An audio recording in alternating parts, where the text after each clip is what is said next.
Now, the two US Navy sailors, Quartermaster Maurice Enis and Jaime Plym, who both experienced this radiation exposure. I don't know which one wants to start first. You've got 10 minutes to tell your story. Yep. Okay. Hi, everyone. My name is Jaime Plym. I'll just kind of give you a chronological timeline of what happened. We were already on deployment in 2011. We were about to pull into a routine port call in South Korea. We go to our navigation brief the night before we were going to pull in, and we found out that this tsunami and earthquake happened. Immediately, we knew that we were going to reroute the ship to Japan to provide aid and give them food, water. So we did that immediately. We probably got to the coast of Japan probably the day after it happened. We never heard anything about a nuclear power plant. We never knew anything about the possibility, let alone any kind of leak. So we were there outside. Our job as quartermasters is not only navigating the ship, driving, plotting our course and track, but going outside at the top of the ship to raise flags to communicate with other ships. So being outside, we were breathing in this radiation. We were handling flags, which are porous, very porous material, obviously. The ropes that we use to haul the flags up are polyester. So again, a very porous material that just absorbed the radiation. We didn't really hear anything for probably a couple weeks after about a leak in the power plants. And even then, it was just still considered kind of a rumor. The ship didn't really even go on lockdown, which I mean by that, like no one was allowed outside probably until about a month and a half after the 11th, March 11th. So we were outside breathing this in, handling stuff, handling materials, and just absorbing the radiation. I'll let Maurice talk about his medical issues that he's encountered, but I'll talk about mine.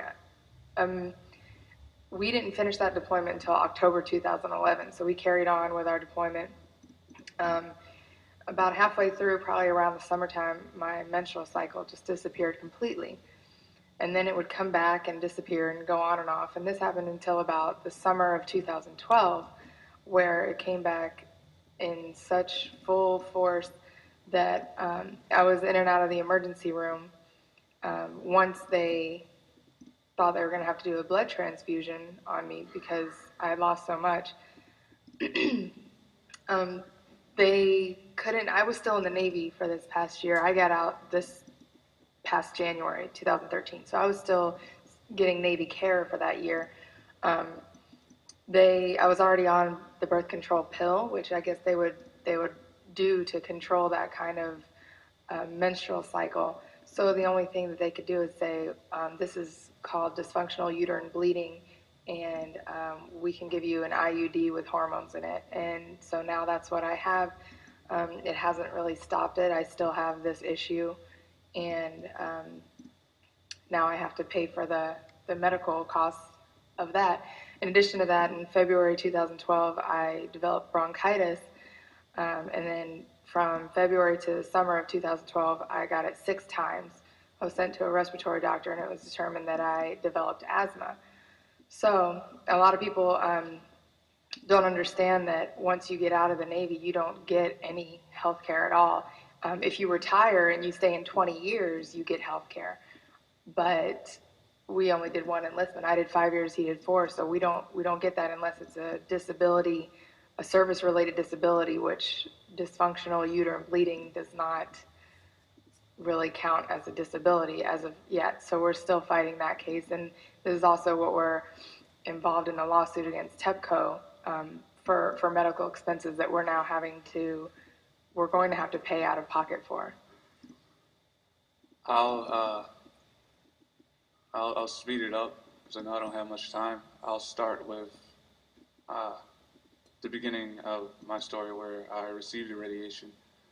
A part of our job is we have to communicate with other ships using flags and semaphore and Morse code when we're doing special operations. And we store all our flags outside in a weather bag. We also fly our American flag, our ensign, at the highest point so people know we're the U.S. Navy. I was told by one of the higher ups to go out and retrieve the American flag so we can give it to the Japanese as a friendship type of deal, like a gift. I pulled the flag down, it was flapping in the wind and wrapped around me, it got all over me. I folded it up, took it down there, I gave it to them, and I'm not sure what they did with it, but I got off watch an hour later. I went to go get something to eat with one of my good friends.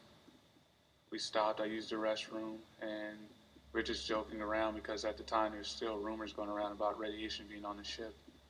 And we're joking around about like growing extra fingers and toes and stuff like that. And we were like, let's stop and get checked for radiation, because they started setting up these little checkpoints all along the ship.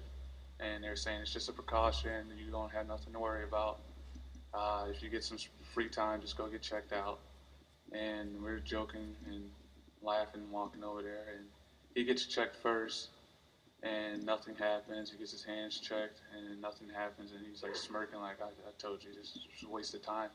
And I get my boots checked, my pants, and then my hands. And as soon as they get to my hands, the machine just goes crazy. And instantly, like, we went from like smiling to just being nervous and scared. And they instantly told everybody to back away from me. They made a perimeter around me, and they marched me to a decon station. The whole time they were telling everybody to stand fast, which means stay in your place and back up. And everybody's just looking and freaking out. And I had to hold my hands up, and I had bags on them. And they were telling everybody contaminated still, everybody just get back, get back. And we make it to the decon station, and I see there's a huge pile of clothes there from other sailors. And I go in, and they had to remove 3 layers of skin off my hands and my arms. And it wasn't like back to back. It was, they would scrub off 1 layer, and then I would have to wash off this orange grit stuff that you use to get off paint and oil. And then they would do it over again and then check. And we'd start the process all over. So in my head, I was just kind of praying that the machine would stop beeping so I could get it over with. Like, and nobody told me at the time, like, what was going on. Everybody just kind of told me just to stand there and be quiet and not to touch anybody or anything. It was almost like I had to play. And finally, the machine stopped beeping, and they let me go back to my berthing. And that's when I got to my berthing. They called and asked me to come up on watch to relieve the people on watch, and they told me that I had received the highest amount of radiation out of anybody on the ship. And then later we found out that our work area, since it was outside, had the highest readings for radiation because of all our flags and all our line that we used to haul up stuff. And they cut off all the area to the rest of the ship. Well, you've got a few symptoms. Like 2 months after, a lump appeared on my jaw, and I went and got that looked at by the Navy medical, and they told me that there was nothing they could do about it while we're out to sea, that we'd have to wait for us to pull in. And another lump appeared between my eyes. I have another lump on my right thigh. As soon as I got out of the military, I went back to college, and I started playing college sports again. And I actually ran within like 3 seconds of an Olympic time for my track and field team. And slowly after that, my body just started to fall apart. It's harder for me to breathe now. It feels a lot like my lungs are too big for my body whenever I do something like strenuous. I lost a lot of weight from the time I was in the Navy until now. I got stomach ulcers. And your hair? In the last month and a half, it doesn't look like it, but my hair started to fall out. I try to avoid brushing and combing it, and I'll wash it like every 3 days, just because I don't. It's like Navy tradition. When you get out, you grow out your hair and you grow out your beard, and because you're bald for so long, and it's just falling out now, and I don't want to speed that up, so I try to avoid it. And what did you have to sign? Uh,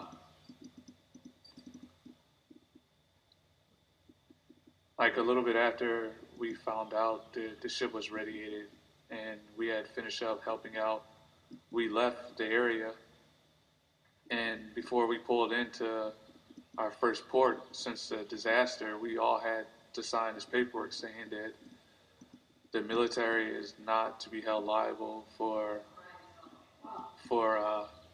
anything that happened, and we had to sign paperwork saying that we weren't sick, that we were okay, and that they did tests on us. And it wasn't like a yes or no type of option. It was just like you have to sign it.